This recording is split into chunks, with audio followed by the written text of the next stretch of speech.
Assalamu alaikum урматтуу телекөрүүчүлөр, айымдар жана мырзалар, интеллектуалдар. Бүгүн 2021 жыл 24 январь. Сиздердин назарыңыздарга ЛТР'де Билерман Ордо интеллектуалдык оюнунун кышкы серияларынын 6-чы туру тартууланат.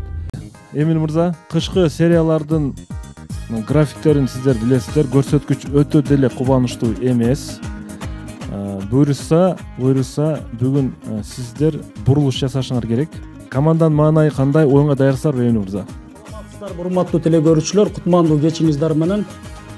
Биздин команда оюнга психологиялык жактан дагы, тактикалык тараптан дагы даяр. Командабыз менен бул оюнга күрөшчүл маанайда жетип келдик. Буйруса жакынкы 1 саат аралыгында командабыз менен мазмундуу оюн тартуулоого аракет кылабыз.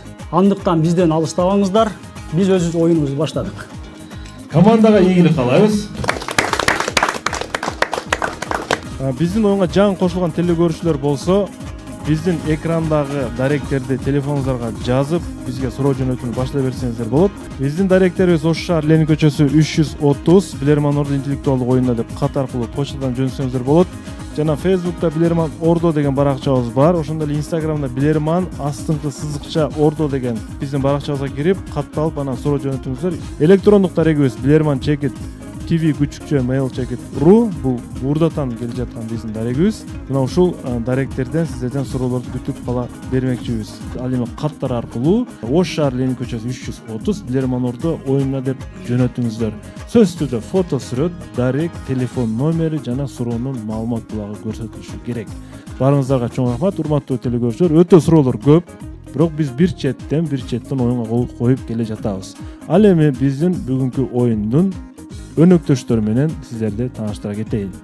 Барбол атамекендик өндүрүш фирмасы ар дайым жаңы, адал жана таттуу кондитердик фирмасы бизге дагы ширингтерин алып келген. Оюн соңунда сиздерге тапшырабыз. Учурдан пайдаланып бул компанияга ыраазычылык билдиребиз. Биздин дагы бир жаңы өнөктөшүбүз Babylon окуу борбору Ош шаарында жайгашкан.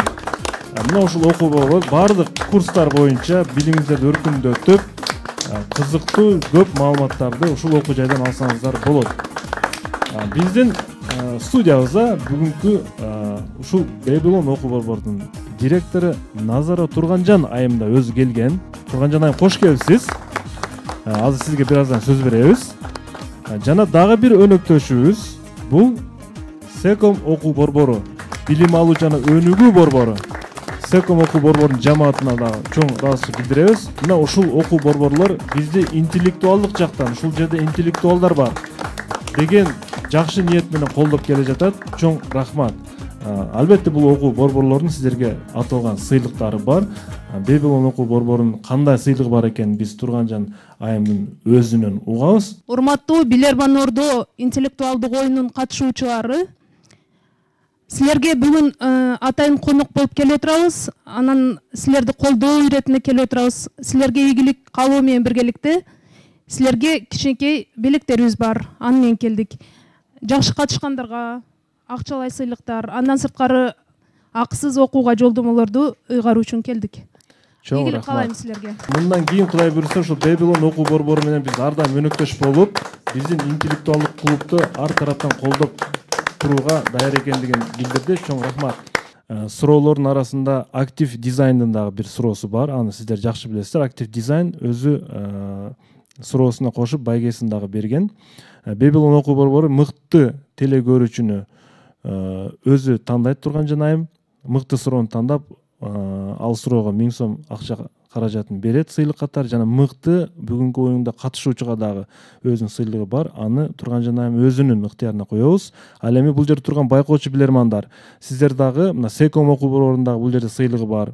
Ошону бир жакшылап күзөтүп турсаңыздар, кайсы суроо сиздерге дагы жакты, ошону аныктайбыз Кудай буйрса. Анда эмесе биз оюнду баштадык. Эсеп азырынча 0-0, биринчи раунд.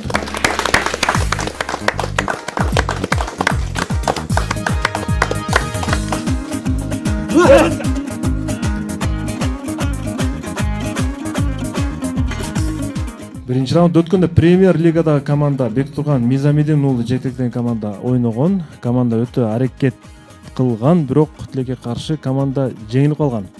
Бүгүн бул команда кандай оюн көрсөтөт? Бек Жеңишбек уулу Аксы районунан силерге каршы суроо берет. Мен суроосун окуйм. Урматтуу билермандар, башымдан өткөн жана агайым дейт, химия илимдеринин доктору профессор Султан Өскөнович Карабаевдин табышмагын билермандарга берүүнү чечтим дейт. Жусуп Аласан атындагы Кыргыз Улуттук университетинин химия жана химиялык технология факультетинде студенттерди окутууда лекция, семинар жана лабораториялык иштер болот. Лабораториялык иш учурда студенттер өздөрү ар түрдүү заттар менен химиялык идиштер менен иштешет жана жүргүзүлгөн тажрыйба реакцияларды иш дептерге жазып турушат. Билермандарга суроо. Биздин агай лабораториялык иш учурунда жүргүзүлгөн тажрыйба жана реакциялардын жыйынтыгын лабораториялык жумушчу дептерге жазууда ручканын, калемдин ордуна карандаш менен жазууну талап кылчу. Мындай талап коюусунун эки себеби бар. Биринчиси, эгер ката жазып алганда карандаштын жазуусун оңой өчүрсө болот. Экинчи себеби эмне болушу мүмкүн? Кандай? Мисалы, тезирээк батырам. Мында бир элемент бар. Мунун запастын сыясы, уулу болушу мүмкүн. Ошондой реакция карандаш менен алмаздын экөөнүн составы бирдей экөөнүн турган элемент Реакцияны бул бузуп салышы мүмкүн. Реакция башкача жок мындай химиялык зат да бул деле. Химиялык зат болгон үчүнчү балким. мисалы ол жерде Жок, карандашты Ал жерде сыянын жыты чыгат, анан кийин ошол эмеси, мисалы үчүн башкаларга реакция мисалы дептерге газ учуп келген болсо баягы сыя жайылып кетиши мүмкүнбү? Жайылып, мисалы суу төгүлсө жайылып эмес сыя. Мисалы биз экинчи карандаштын эмне экинчи себебин ката жазып алса өчүрөт. Бирок экинчи реакция кирип кетти го дейм. кирбеш үчүн реакция кирбеш.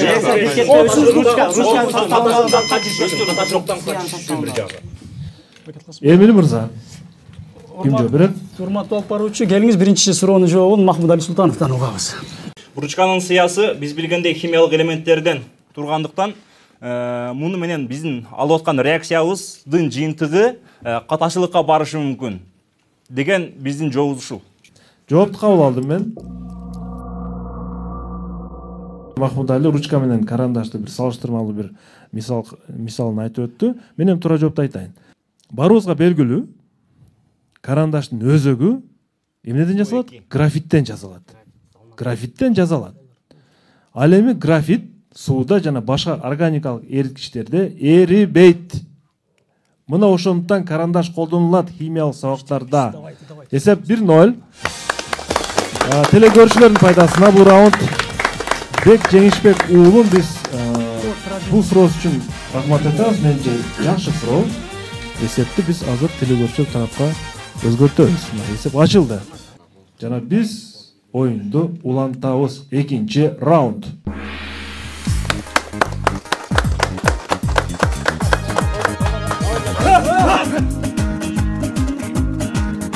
Экинчи раунд. Махмуд Али, сиз өзүңүз кесибиңиз боюнча Физик, электроник. Охо. Жакыныраак эле экенсиз. Кыргыз Улуттук университетинде окугам.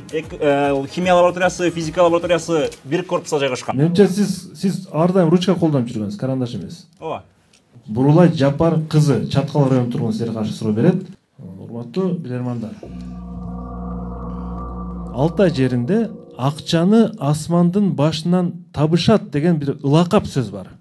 Алтайда акчаны асмандын башынан табышат деген ылакап сөз бар. Бул ылакап Алтайда өскөн бир өсүмдүк менен байланыштуу дейт. Урматтуу билермандар, ылакаптын айтылып калган себеби эмнеде? Бул кайсы өсүмдүк? Ылакапты караңыздар. Кедр. Тыйын чычканга байланыштуу эмеспи кедр? Дагы еще башка вариант, альтернативдүү башка вариант. Арча, карагай. Кедр. Андан бөлөк альтернатив башка да вариант. Жүзүм болушу мүмкүн. Жүзүм өспөйт, суук Алтайда өспөйт жүзүм. Асманга эмне тийсе болушу мүмкүн? Өсүмдүккө байланыштырайлы давай. Алтайды, Сибирь жакты. Эң бийик өсүмдүктөрдөн кайсылар бар? ошол жакта мөмө сала турган. Кайын бир Балким ёлка не берет. Акча менен. Мөмө бериш керек болуп жаткан. Мөмөнү балким сатат. Ошол аркылуу кетет. Дагы башка Кедирден эме барбы? Алтайда. Негизи Алтайда кедир өсөбүз. Кедир жаңгагы да алды. кедир жаңы. Алтайда кедир өсөбүз. Ошол деле барат. Өсүш керек. Эми ал жак суугураак го сал. Суукта нерсе дарактан Бөлөк. Акча бирдик болгон экен да бул. Акча катары кызмат чыккан. Кийин чыккан. Ал убакта кийин чыккан, терисин пайдаланышкан акча катары. Эмилбек. Урматтуу алып баруучу, өзүм жооп берейин. Арча кедир болсун, кедир дарак болсун. Демек силердин жоңор кедир. Жооп тура. Бул кедир жөнүндө сөз болду жана команда муну туура тапты. Эсеп болсо теңдешти 1-1. 3-чү раунд.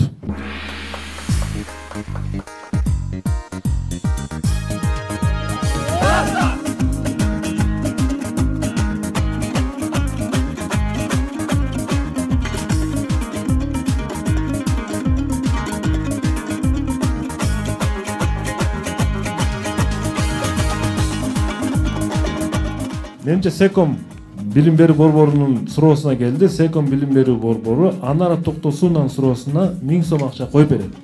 Эгерде команда тапса, командада калат, таппаса Анара Токтосунага жөнөтүлөт. Мониторго көңүл бурабыз. Урматтуу билермандар, документ алдык эле фото сүрөт. Караңыздар, сүрөттө бир маани бар. Оң жагында бир бекитилип турат, бир нерсе атайын бекитип койгонбуз. Сүрөттүн аталышы суунун күчү деп аталат. Урматтуу билермандар, бул жигит кандайча бул жерде мынтип пайда болуп калган? Эмнени карап турат? Бул жакта бекитилген нерсе эмне? Кандай нерсени чыгарсак болот бул көрүнүштөн? Кетти. Балдарга сүрөткө бардыгына маани берели. Сонун деталь. Көчү деди бар. Карап атат да бул. Баланы, значит, бул менен муштумун түйүп атат, бала муштумун түйүп атат. Саат эмес балким. Суунун көчү деп атат. Көчү эмес, күчү, суунун күчү. Анда мощность басым болгондо. Басым болуп таразда жолосуп алат. Бизде азыр өлчөөчү бир Жаш баланы сүрөт. эме балким генератор балки эменин Өзүн эмес эмеспи? жана гестин күчүн деп атпайбы бул жерде дагы. Эмне бекиткен болушу мүмкүн? Сууга жаштыкты кармайт. Суу жаштыкты кармайт. Кичинекей. Кичинекей өзүнүн кичинекей. Балалыгындагы Жаш бала. Өзүнө карап мотивация.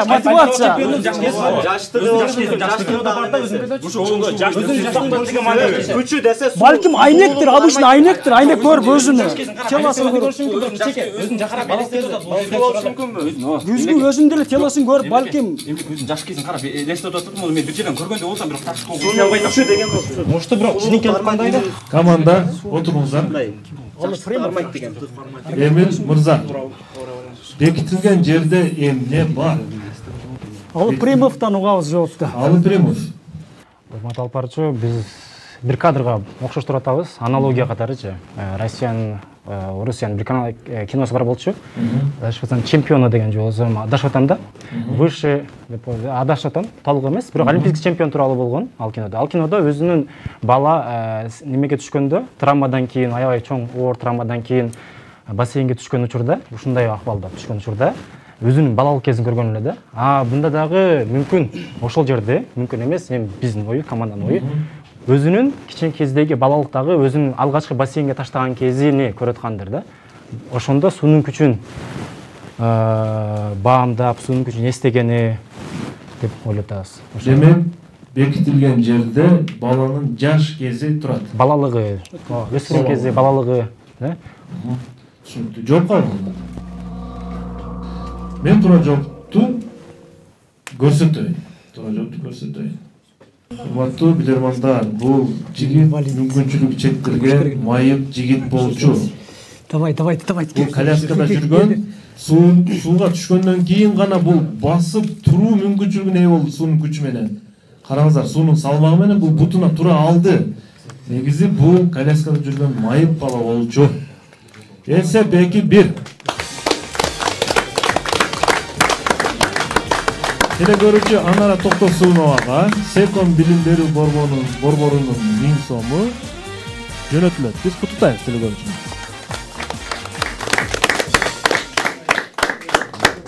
Телекөрүүчү тарапка кайрадан эсеп өзгөрүлөт. Алы травма алган дегенде жандана түштүм эле. Демек бир туура жоопко жакындап атат десем, анын кайра жаш кези деп койду. Макул, эч нерсе эмес, оюн улантылат. 4-чү раунд.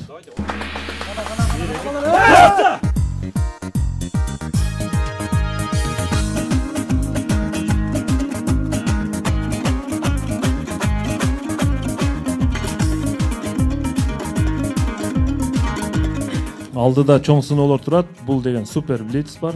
3 суроо. Балгарт кеңеш Ысык көл облусу Жети Өгүз районунан сиздерге каршы суроо берет. Урматтуу билермандар. 1898-жылы Испания АКШга жеңилгенден кийин өзүнүн Латын Америкасындагы территориясынан, тактап айтсак, Куба аралынан куру жалак калат. Бирок испандыктар ал аралдан кетерден мурда ал аралдан өзлөрү үчүн дагы, америкалыктар үчүн дагы эң баалуу болгон бул нерсени алып чыгып кетишкен. Урматтуу алып баруучу, жооп мөөнөтүнөн мурда даяр, жооп беребиз. Адашпайсыңар деп ойлойм. Ким жооп берет? Мен суроону окуп бүтө эле билем. Ким жооп берет? Өзүм жооп берейин. Бизге азыр кошумча мүнөттөр абадай зарыл болуп калышы мүмкүн, алдыда ошон үчүн алганыбыз керек бизге. Жообу, суроонун жообу бул Христофор Колумбдун эстелиги. Себеби анткени ал Американы ачкан испан. Аны ошол эстеликти болгон эме да. Жок тура, эки эсеп. Америкалыктар үчүн эң баалуу болгон испандык Христофор Колумбдун кабырын алып чыгып кетишкен булар. Эстелиги дейбизби, кабыры дейбизби, кандай? Команда 1 минута үнөмүндө алды. 1 минута 5 секунд агыра. Мен суроону бүтө элек деп токтоттум. 5-чи раунд.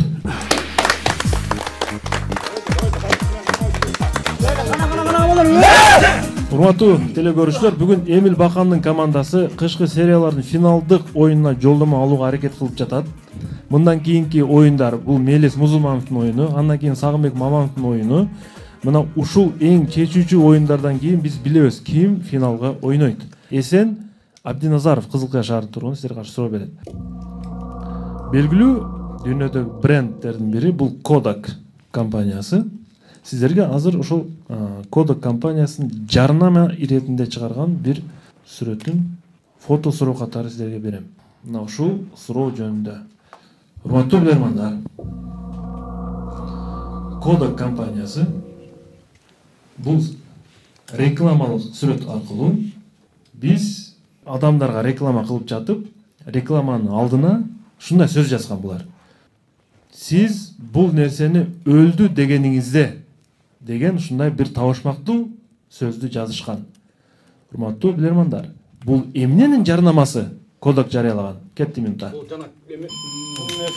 Өлдү дегене бул знать тириктеп турат, бул компьютер. Kodak сүрөт тарткан, байланыштырайлы реклама.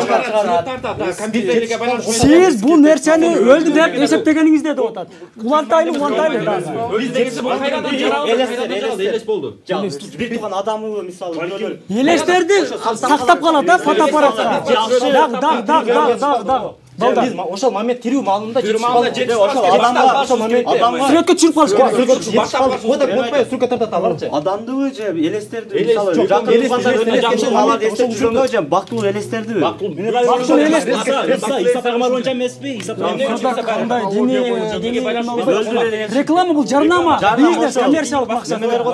Бул кадакты ишин алдыга Ошол фотопленканын Мамед ошол элести Мамед. бирок анда эмне тиешесиңер? эмне тиешеси бар, болуптур. Жок, бул иштеп аткан учурда аябай бат иштейт да, бат иштейт ошого. Ташканга дейт. Да. Бардык нерсени моментти сактап моментти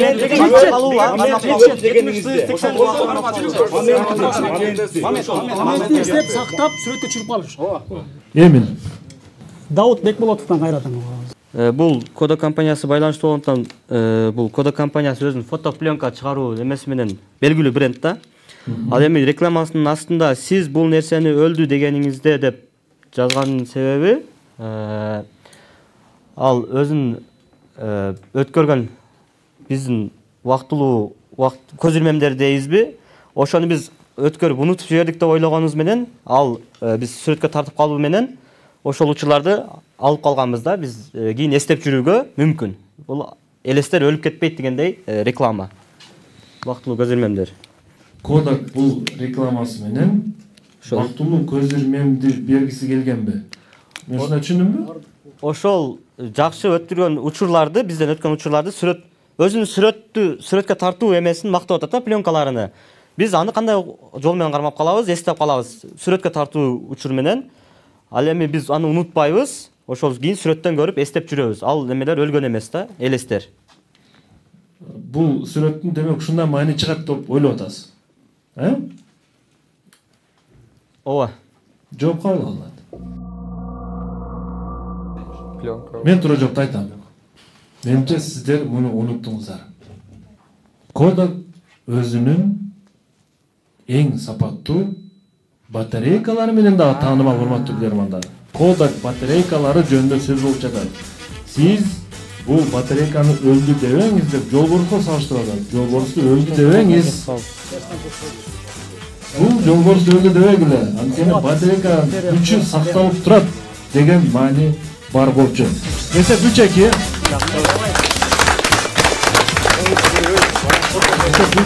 Жана суроо ээси Эсен Абдиназаровду биз куттуктайбыз. Кайрадан 1 упай алдыга чыгып атат. Телекөрүүчүлөр куушуп бараткандай көрүнүш. 6-чы раунд.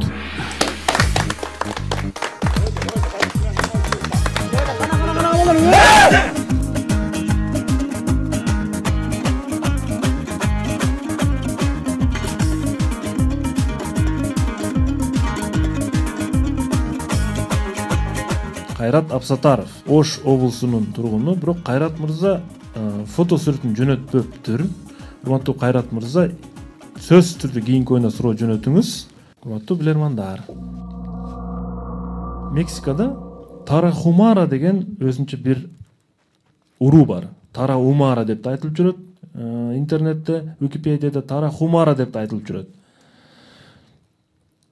Бул уруу диний ишенимде католик жана жергиликтүү ишенимдер менен мындай бир чогуу алып барышат буларчы. Католик дининде негизинен. Мындан сырткары алардын ишеними боюнча ар кандай ушундай католик динине ишеними байланыштуу ар кандай бир ырым-жырымдар бар экен да. Аларды өздөрүнчө бир курмандыктарды чалат экен. Жана ошол курбандык чалуу менен шайтанды адамга баш ийдирсе болот деген бир түшүнүктө болот экен буларчы. Мындан сырткары алар шайтанды бир канча музыкалык аспаптарда ойной алат деп эсептешет экен.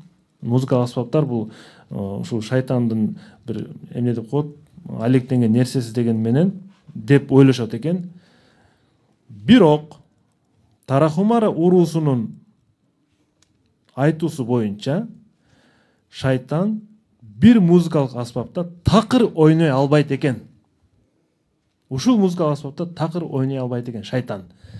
Кайсы музыкалык аспапта? Кеттим да. Гитарадан башка кандай музыка аспаптар бар? Католиктердин түшүнүгүн карайлычы, католиктер. Флейта. Шайтандар жыланды ойнотот го, жыланды. Балким. Анда шайтан жыланды ойната албайт деген эме. Бирок шайтандын жылан менен келген образы бар. Флейта болушу мүмкүн. Флейта, гитара, ал биздин образды алганда да. Биздин образ католиктерде ошондой ишеним бар. Ислам динине келе турган Бейиштен курган. кандай добулбаспы?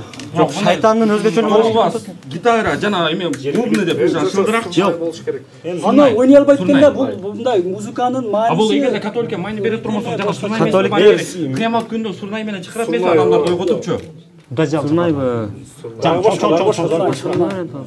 Бул музыка бийлейтин турган эмес, бул деген бир Yüzak kep koyutабыз. Сурнай депчи. Католиктердин экөөнү бирдей колдонгон дейт. Өзүнүн динин дагы католикти да бирдей карашкан.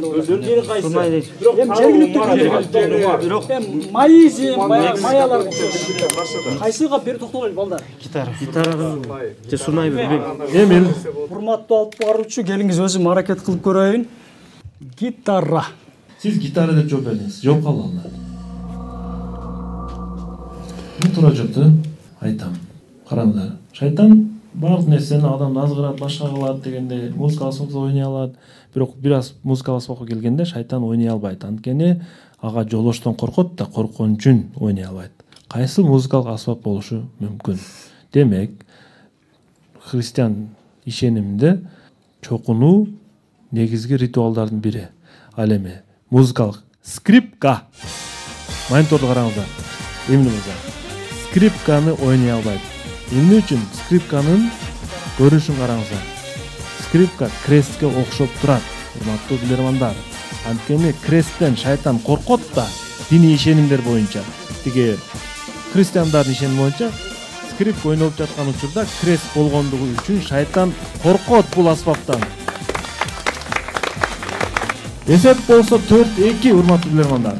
7-чи раунд. 7-чи раунд. Махмуд Али мырза, Нукура деген бренд менен өндүрүп жаткан ишкерлердин катарын толуктайсыз. Ишкерлик кандай болуп жатат? Чоң рахмат, урматтуу алып баруучу. Биз өзүбүздүн ата мекендеги өндүрүштү колдоп, өзүбүз дагы атайын иш кылып атабыз. Ишибиздин негизинде биз мындай болгон конфеттерди өндүрүп баштадык. Буга чейин коробкабыз башкача болчу, упаковкабыз. Азыр бизге өзүбүзгө жаккан бир дизайнда жасаттык. Нукура аталышы. Айта кете турган болсом, конфетибиз негизинен финик, жер жаңгак, кайналы, жалоо аттын жаңгагы дейин, бадам, анан жүзүм, баткендин өрүгү. Ушулардан 7 областын эмес экен да, бириккен жери. Бириккен жери Нукурадан табыласыздар деп коеюн.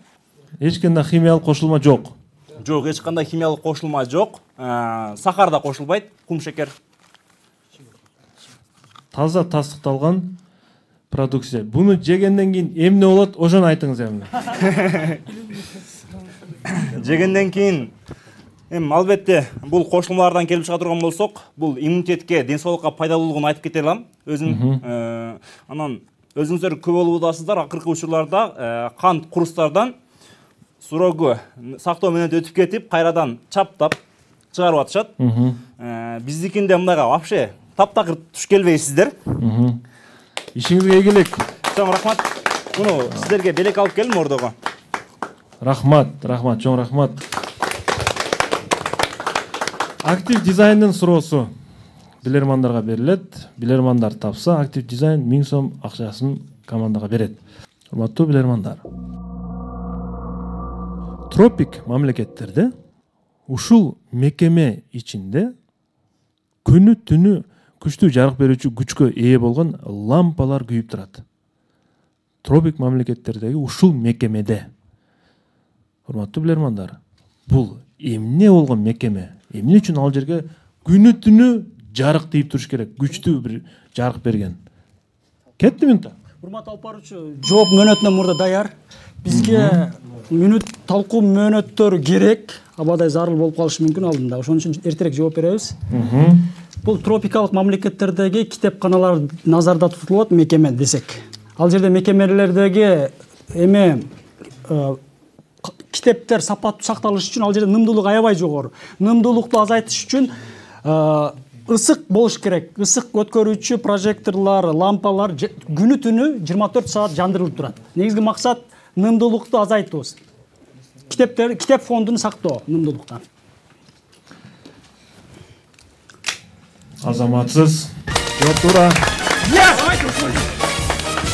китепканалар анткени нымдуу болгондугу үчүн ар дайым жарык тийип турбаса китептер чирип кетиши мүмкүн. Эсеп 4-3 дагы деле болсо телекөрүүчү алдыда баратат. Бирок 1 минутаны команда үнөмдөй алды. 8-раунд.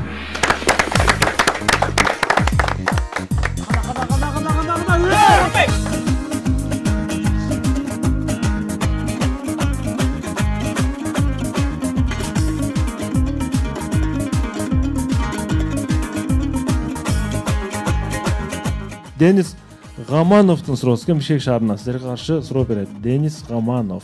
Урматтуу билермандар. Дүйнө жүзүндө бир жылан бар. Анын денеси секундасына 0,05 сантиметр өсүп турат дептир. Ушундай жылан экен. Бирок анын оозу кайсы бир денесинин бөлүгүнө тийгенде ал тез арада өлүп калат ал жылан. Ушундай касиетке ээ экен. Бул дүйнө жүзү боюнча денесине оозу менен тийип өлүп кала турган жападан жалгыз жылан дейт.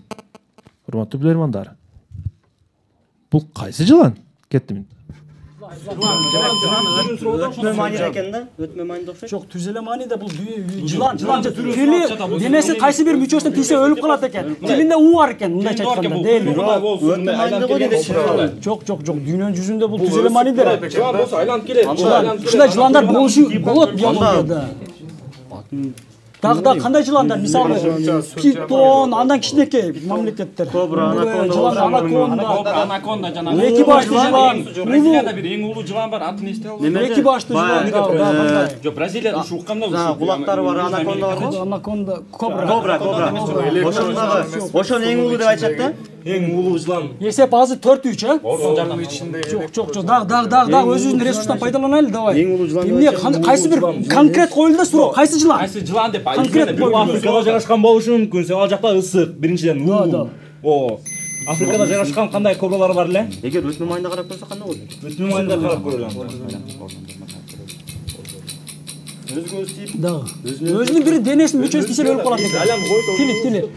Жанагы рептилия эмеспи дейм да. Эмил. Келиңиз, урматтуу алып баруучу, бүгүн клубдун жардамынан пайдаланалы. Урматтуу Ордо, командага жардам бериңиздер. Кеттик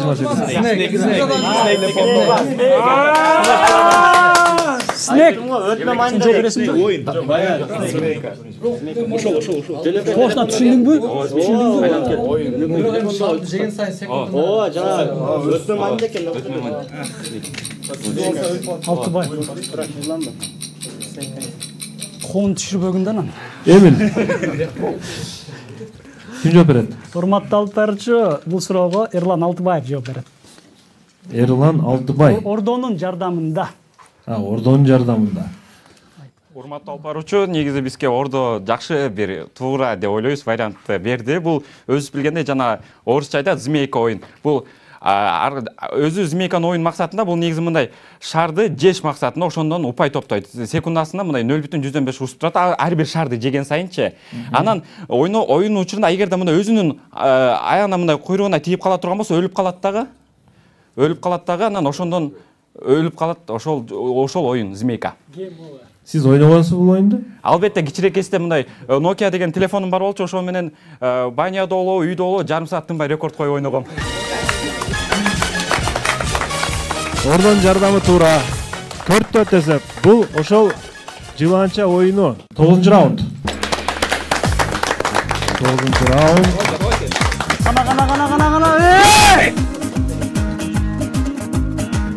Нукура продукциясы, нукура оюн болуш керек. Демек, бул жагда нукура суроолор берилип атат. Баяман Топчубаев. Санкт-Петербург шаарында биздин мекендешибиз. Урматтуу билермандар. Атактуу футболчу жана машыктыруучу Йохан Кройф командасынын машыгууларына опера жылдыздарын чакырган. Урматтуу билермандар. Йохан Кройф аларды эмне максатта чакырган машыгуусуна? Кетти минута. Кетти. Опера жылдыздары дейли, опера жылдыздары. Кандай максатта ал чакырды? Биз негизи дайым эле ошол неме катасыз иштейби? Опера жылдыздары кайсыл бир элементти ырдаганда мисалы Операда болгондо жана скетчтер бар. Гимн ырдаганды үйрөткөн эмеспи? Гимн мисалы гимн Oyun алдынан гимн ырдайт го. Негизи тили кыйыныраак да. Болду, болушу мүмкүн. Эгер улуттук кураманда болсо гимн ырдоону үйрөткөн эмеспи? Мындай гимндин тембрин Ал жакта ар бир скрипкачы, флейтачы бар. Йохан Кройф бул немис эмес, бул эме голланд. Голланд немистен чыккыла болду, давай. Кройф. Голландча ойлонолу, голландча. Эмне алар учпайт, учпас голланд. Фино деген алар футбол, красивый футбол. Красивый футболду. Голландарды кошондойбу футбол стили. Тотальный футболду алар. Эмил. Мотивация го дейм. Эмил мырза. Аллы Примов. Урматтуу алып баруучу, биз опера жылдыздан билебиз. 1 саат бою, 2 саат бою, 3 саат бою неме кылып, демин өзүнө кыстырып, аябай жакшы сүйлөшөт. Үнү интонациясы жакшы, тембр голос аябай жакшы болот алардачы. Эңдеси демди өпкөнүн күчүн сакташат да. Опера жылдыздары ошол өпкөнүн күчүн сактоо максатында футболисттер өпкө күчү керек, анткени алар 90 мүнөт бою чуркайт. 45 мүнөт чуркап туруп 15 мүнөт салат да. Мына ошол максатында өпкөнүн күчүн сактоо максатында опера жылдарын чакырышы мүмкүн. Хор ырдашат, албетте ырдашат дагы, андан кийин өзү мотивация да алат. Анан эң негизги өпкө да бул жердечи. Түшүнүктүү. Жооп кабыл. Аллы Примов жоопту. Эсеп 5-4. Командага дем алуу, өпкөдөгү демди сактоону опера ырчылары үйрөтүп кетишкен. Команда 1 упай алдыга чыкты. 9-раундга келип 10-раунд.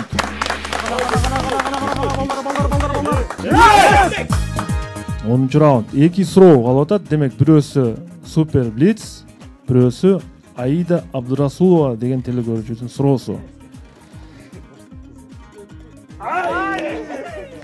Супер Блиц.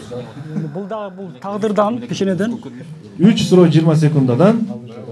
Команда ким ойнойт? Дауд Бекболотовго ишеним билдирип калтырабыз. Дауд мырза, даярсызбы? Даярбыз. Сизге каршы мына бул телекөрүүчүлөр суроо жөнөткөн. Эркайым Исмадиярова Лейлек районунан, Айдана Камилова Өзгөн районунан жана Айыма Тыныбекова Чүй облусунан. Биринчи суроо Исмадиярова Эркайымдын суроосу. Урматтуу Дауд мырза, бул жаныбардын мээси абдан чоң болуп 6 килограммга чейин жетет экен.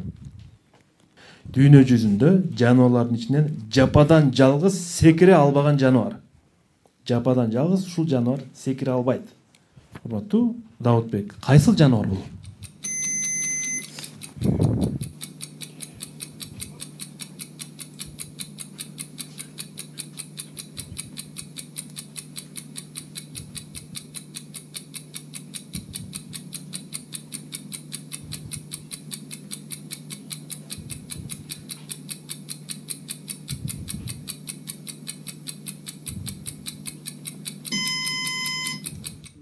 Даудбек? Пил. Биринчи суроонун жообу туура. Бул пил. Анткени пил ушундай жаратылган, секире турган болсо, анын муундары ал салмакты көтөрө албайт. Экинчи суроо. Айдана Камилова Өзгөн районунан. Англиялык жазуучу Чарльз Колтон мындан 2 кылым илгери жашаган болсо да, анын айткан сөзү дале болсо жашап келүүдө. Айрыкча билерман интеллектуалдык теле оюн оюнчуларына да тиешелүү десек болот. Анын пикирине көңүл буруңуз. Ал жеңилгенде дем күч, жеңгенге сыймык. Суроо Чарльз Колтон кайсыл кыймыл аракет жөнүндө сөз кылып жатат? Кетти жырбаз.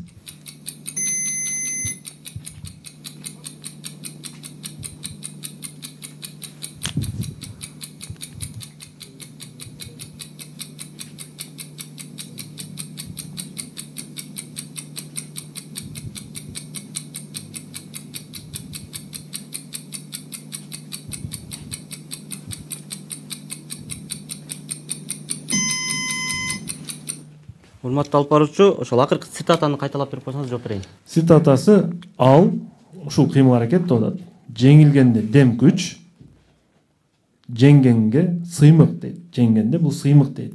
Жеңилип калса дем күч берет дейт. Бул кайсы кыймыл аракет? Билерман ордого дагы оюнчуларга тиешелүү дейт. Кол чабууга дейм. Кол чабуулар болсун жооптора. Үчүнчү акыркы суроо. Айма Тыныбекова Чүй облусунан. Урматтуу Даутбек, баарыбыз сүйүп көргөн Том жана Джерри мультфильмин билесиз. Ушул көп сериялуу анимациялык фильмде Том жана Джерри бир да сөз сүйлөбөгөн экен. Билесиздер, мына элестетип атасыздар, мимикалар, жесттер дегендей. Музыкалык коштоо. Кийинки тартылган бир гана толук метраждуу сериясында бир гана сөз сүйлөшкөн дейт. Маалымат катары айта кетсек, ал сөз мультфильм деген терминге каршы келет. Ошо сүйлөнгөн сөз мультфильм деген сөзгө каршы келет. Бул терминге карама каршы келет деп атат да. Ал кайсы сөз?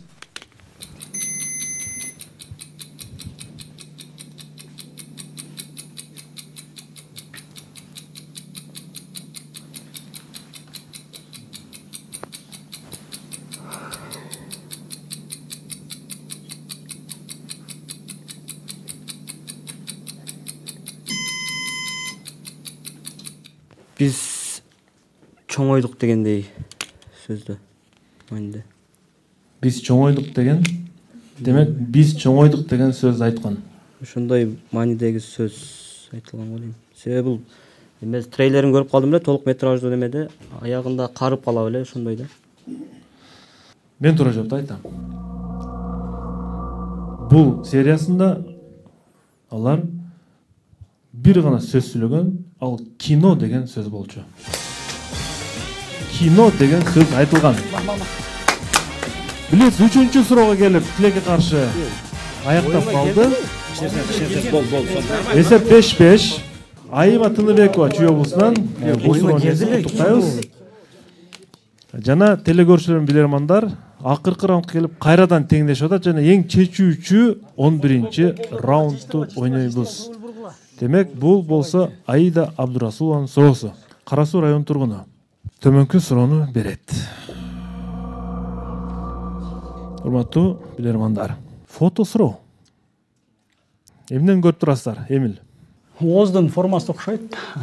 Ооба, бул ооздун ар кандай формадагы көрүнүшү. Урматтуу билермандар, өтө сергек болууга чакырам. Суроого көңүл буруңуздар.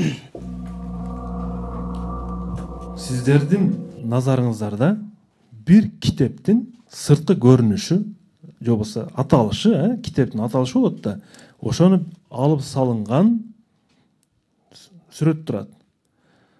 Урматтуу билермандар, бул жердеги ооздун кыймылына карап туруп, сиздер бир четтен баштап карап туруп, бул китептин аталышы эмне деп аталышын табышыңыздар керек. Кетти минута. Логика. Логика. Даг, башка вариант, башка. Тура келтабы? Көрсөт. Логика. Даг. Дагы башка вариант. Ар бир таман. Логика.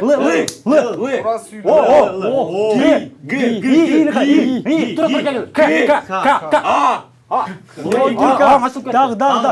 Бул аталышы келип чыгат экен. Ушул кыймыл аракеттерден аталышы келип чыгат экен китепте. Ошого алып салган анын аталышынчы. Ушул анын аталышы. Ушу көрүнүштөр. Бул риторика болушу мүмкүн, туура сүйлөп болушу мүмкүн. Жок, ал ашыкча. Анда тыбыштар көп дагы. Анда дагы көп. Риторика болсо 8. Риторика сүйлөө жөнүндө, сүйлөнүү ораторство. Да. Эгер ушул жагына алса, Өзүнчө маани болот. Риторика болсо.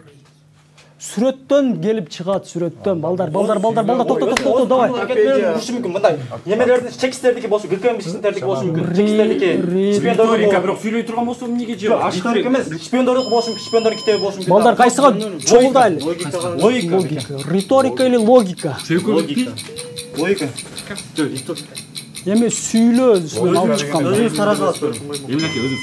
Логика. Жакшылап. Эмил Бакан. Урматтуу алып баруучу, өтө бир жанагы экстремалдуу абалда турабыз. Суроого өзүм жооп берип аракет кылып көрөйүн. Анан бул жерде бизде эки ачак пикир болуп атат. Эми сүйлөөгө байланыштуу илимдин түрү бул риторика. Ал эми ой жүгүртүүгө байланыштуу илим тармагы бул логика. Ошол эки вариант болуп атат да. Азыр биз жыйынтыктоо үчүн биз логика вариантын тандайбыз. Өзүбүзгө байланыштуу деп дагы. Демек, бул көрүнүшкө карап сиздер биринчиси Л, экинчиси О, кийинкиси Г, андан кийинкиси И, андан кийинкиси К, андан кийинкисин А деп атасыздар. Туурабы? Логика. Жооп кабыл алынат. Мен эми туура жоопту айтайын. Урматтуу билермандар, эсеп 5-5 болчу. Эсеп 5-5 болчу. Биринчи тамганы айтып атам, мен туура жооп иретин айтып атам. Биринчи тамга Л, экинчи тамга О, үчүнчү тамга Л,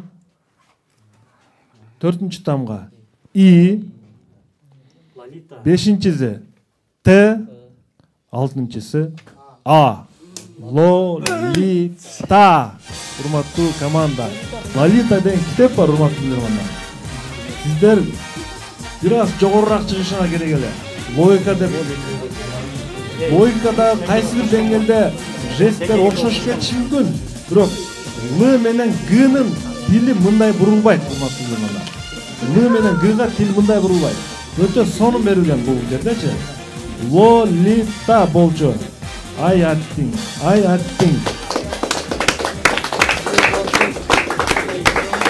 Мына ушинтип кышкы сериялардын 6-чы туру Эмил Бакановдун командасы эң чечүүчү раундга келгенде айталык эки эле тамгадан адашып 6-5 эсебинде телекөрүүчүлөрдөн жеңилип калды. Өтө өкүнүчтүү. Эми оюн жыйынтыкталды. Бул оюн баарыбыз туура түшүнөбүз. Команда эмоциясында туура түшүнүп турабыз.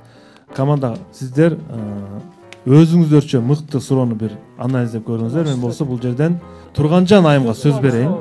Бул оюн жалпысынан жакты. Мен башында да айтып кеттим, мен бул оюнду жакшы көрөм деп. Көрөм дайым постоянно. Анан билермандардын арасынан катышуучулардын өздөрү айтып тургандай баары жакшы активдүү катышты. Булар өзгөчөлөнгөн жигиттер, ой жүгүртүүсү, билими, логикасы терең жигиттер. Булар өзүнчө кыйын. Анан тандоо өтө кыйын болду, бирок тандоо керек болчу. Ошон үчүн алардын ичинен билбейм, азыр мына эжелер менен да макулдашып, состав менен дагы мына Давуттун катышканы өтө жакты бизге. Активдүү катышып берди. Давут Бекболотов, Андан сырткары Алы Примов деле жакшы катышты, арасынан өзгөчө белгиленип келет. Баары эле активдүү катышты. Суроолордон жана Кызыл Кыядан Абдиназаров, Эсен Абдиназаровдун суроосу өзгөчө жакты мага. Кодактын рекламасычы, батарейканы рекламалган. Ошол суроону билбейм, мен өзүмчө бааладым, ошол суроону өзгөчө. Мына ушул суроо, мына ушул фото суроо болчу. Ушул. Кодак батарейкалар жөнүндөгү суроо Эсен Абдиназаров Кызыл Кыя шаарынан бүгүнкү оюнда Бебилон окуу борборунун сыйлыгына ээ болуп атат. Давут Примовго акчалай сыйлыгыбыз Бабилон окуу борборунун атынан. Андан сырткары Алы Примовго 100% каалаган тилге, калган окуу курсуна скидкасы менен да. Ого, сонун мүмкүнчүлүк. Тапшырып коюңуз анда. Давут Бекболотов, бүгүнкү оюнда чындыгында аябай аракет кылдыңыз, активдүү катышыңыз. Бебилон окуу борборунан акчалай сыйлык. Жана Алы Примовго 100% жеңилдетүү менен Бебилон окуу борборунун каалаган курсуна барып окуй аласыз. Турганжан айым, чоң рахмат сизге. Биз дагы мына тургандар Алы Примов менен Давут Бекболотовдун оюнун басым көрсөтүп ошо жакшы катышышты дейбиз. Анан мыкты оюнчу катары мен да Давутту көрсөтөм. Чындыгында Давут мырза жакшы оюн көрсөткөн аракет кылды. Алы мырза дагы, бирок биз мына мөөнөтүнөн мурда көбүрөөк суроолорго жооп бергендиги үчүн Эмин мырзаны мыкты билерман деп баалайбыз. оюнчуларды азыр айта турган болсок, чындыгында бардыгы эле жакшы ойноду. Бирок мен ушунчалык уюштуруп даярдап алып келген үчүн капитанга басым жасап атам. Эмилбекке. Рахмат. Эмил Бакановго Секом сыйлыгын тапшырып коюңуз, Нурсултан. Аз да болсо. Бүгүнкү оюн мына ушинтип жыйынталды. Анда эмесе, урматтуу билермандар, биздин эң акыркы тапшыруучу белектерибиз бул шириндиктер. Оюн шириндик менен бүтсүн дейбиз. Барболдун эксклюзивдүү торту Билерман Ордо деген атайын жазуулары менен келген. Жана токочтору мынакей.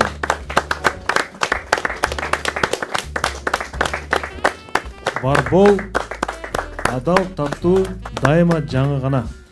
Барбол компаниясына чоң ыраазычылык билдиребиз. Даректерибизди айтуу менен оюнду жыйынтыктайбыз. Ош шаар Ленин көчөсү 330. Билерман Ордого деп суроо жөнөтүңүздөр. Инстаграмда Билерман_Ордо жана Фейсбукта Билерман Ордо баракчаларыбызда сиздерден көп суроолорду күтүп кала бермекчибиз. Техникалык режиссерлук топко чоң рахмат. Мен оюнду Талант Канатбек алып бардым. Кайрадан көрүшкөнчө ассалому алейкум. Аман болуңуздар.